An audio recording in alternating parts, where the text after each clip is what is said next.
What have you done in a relationship that you deeply regret?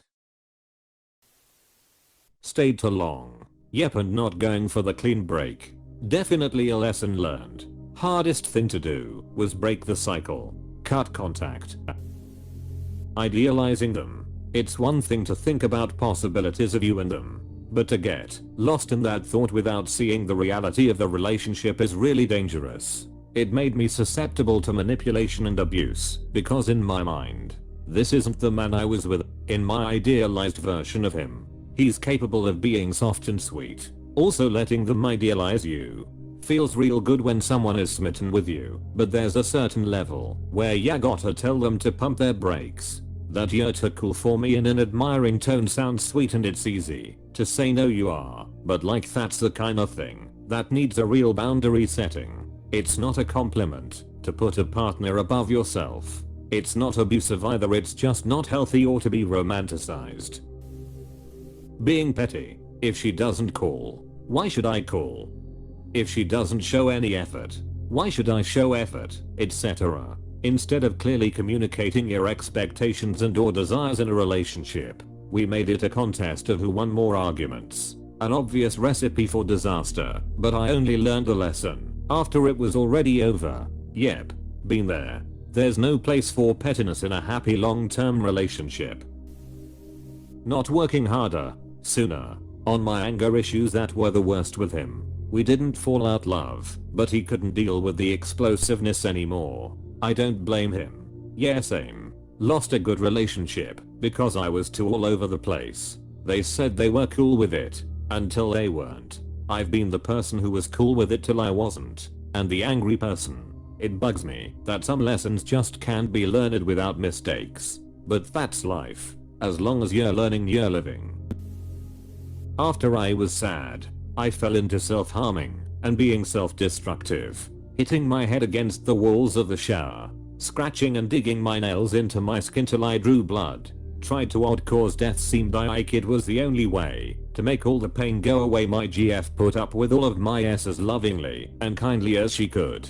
Took as much time as she could from work to be with me. Dealt with me not wanting to be touched or intimate at all for almost a year, but I regret putting her through that. She made a lot of sacrifices for me, and I will always love her for that.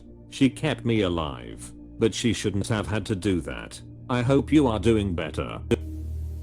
Trying too hard to make them change their mind when they said it's over. I have never, ever begged for anything in a relationship. I'm the type that's like, yep, we are done here. Okay, cool, thanks, bye. The one time I actually tried to fight to save something I really truly believed, and I was left rejected and feeling humiliated. Next time someone tells me it's over, then it's back to okay, cool, bye. I won't ever humiliate myself like that again. I spent a lot of money on him that I should have saved or invested. I hear that. I woke up every day and told myself I'm going to make my marriage work today. He was abusing me in every conceivable way, but I was sure that it was my fault, and if I just tried hard enough, I could make it work and fix everything. I wasted way too many years with that asshole. Oh, hey, same story. I tried so hard. Gave him everything he asked for. Gave him every ounce of energy and got nothing in return except trauma, trust issues, and low self-esteem. I was never enough for him, no matter how hard I tried. For me, realizing I was being abused has been the hardest thing to swallow. Only just began working through this in therapy. Emotional and financial abuse do a real number on your heart. Some people are just terrible. Hope you're pulling through.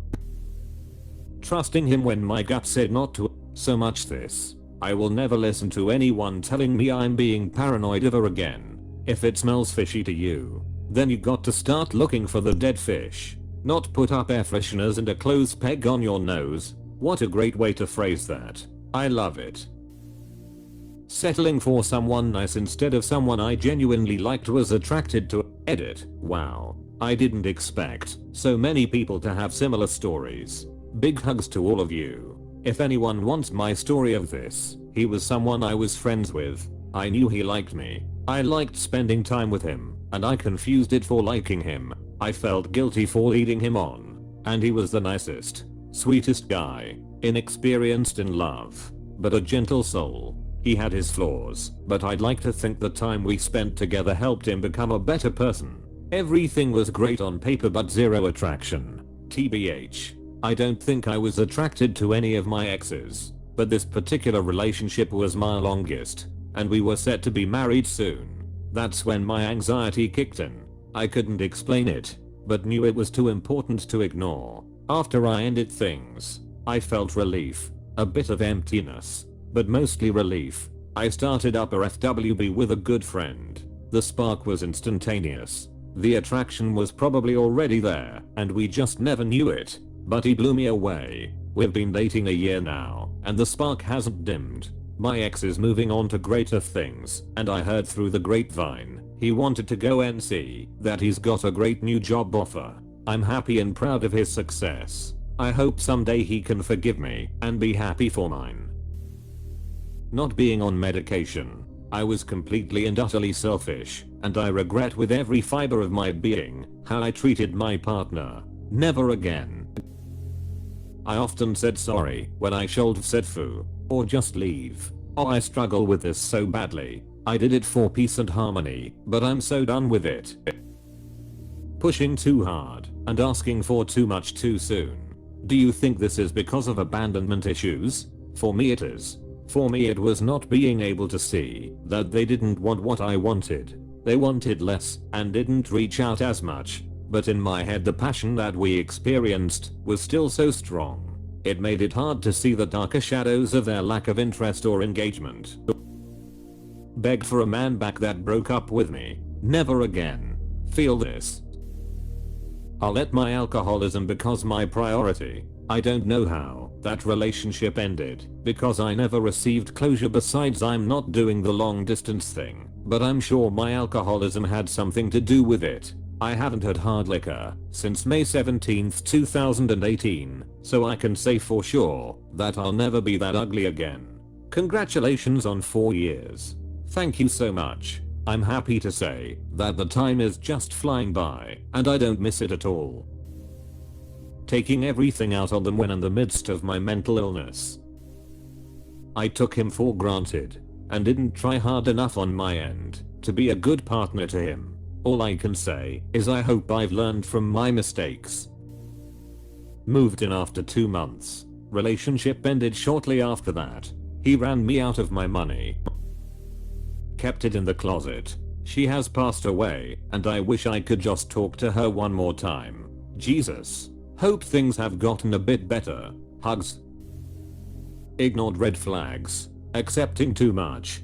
Being emotionally abused way too much. And when I was a lot younger than I'm now, cheating. I was very immature once. Not standing up for myself. Not enforcing my boundaries when they were tested. Not leaving sooner and giving them a chance when I knew I was unhappy. Got too much emotionally involved without reciprocity from the other side. Not talking about a romantic relationship. A familial relation rather. Any damn relationship. I wonder if the girl who donated her kidney to her cheating boyfriend has read it. Oversharing my past.